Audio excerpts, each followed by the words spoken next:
கும்பகோணத்தில் வன்னியர் சங்கம் சார்பில் நடைபெற்ற மாநாட்டின் போது விசிக கொடிக்கம்பத்தை சேதப்படுத்தியதாக பாமகவினரை கைது செய்ய வலியுறுத்தி மயிலாடுதுறை மாவட்டம் கிட்டப்பா அங்காடி முன்பு சாலை மறியலில் ஈடுபட்ட விசிகவினர் கைது செய்யப்பட்டனர்.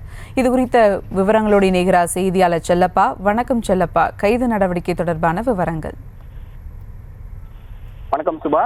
தஞ்சாவூர் மாவட்டம் கும்பகோணம் தாராசுரம் பகுதியில் பாட்டாளி மக்கள் கட்சியின் வன்னியர் சங்கம் சார்பில் சோழமண்டல மாநாடு நேற்று நடைபெற்றது. இதில் பாமக நிறுவனர் ராமதாஸ், பாமக மாநில தலைவர் அன்புமணி ராமதாஸ், பாமகவின் கௌரவ தலைவர் ஜி.கே. மணி உள்ளிட்ட பல்லாயிரக்கணக்கானோர் பங்கேற்றனர். இந்த நிலையில் நேற்று இரவு கும்பகோணம் பகுதியில் விடுதலை சிறுத்தைகள் கட்சியின் கொடிக்கம்பத்தை சிலர் சேதப்படுத்தியதாக தெரிய வருகிறது. இந்த நிலையில் கட்சியின் கொடிக்கம்பத்தை வன்னியர் சங்க நிர்வாகிகள் மற்றும் பாமக நிர்வாகிகள் சேதப்படுத்தியதாக குற்றம் சாட்டி மயிலாடுதுறையில் விடுதலை சிறுத்தை கட்சியினர் திடீர் சாலை மறியல் போராட்டத்தில் ஈடுபட்டாங்க. மயிலாடுதுறை கிட்டப்பாங்காடி முன்பு விடுதலை சிறுத்தை கட்சியின் மாவட்ட செயலாளர் மோகன்குமார் தலைமையில் சாலை மறியல் போராட்டத்தில் ஈடுபட்ட 20க்கும் மேற்பட்டோரை போலீசார் கைது செய்து தனியார் திருமண மண்டபத்தில் அடைத்தனர். இந்த சாலை மறியல் போராட்டத்தால் பழைய பேருந்து நிலைய பகுதியிலும் சற்று போக்குவரத்து பாதிப்பு ஏற்பட்டது. சுபா, விவரங்களுக்கு நன்றி செல்லப்பா.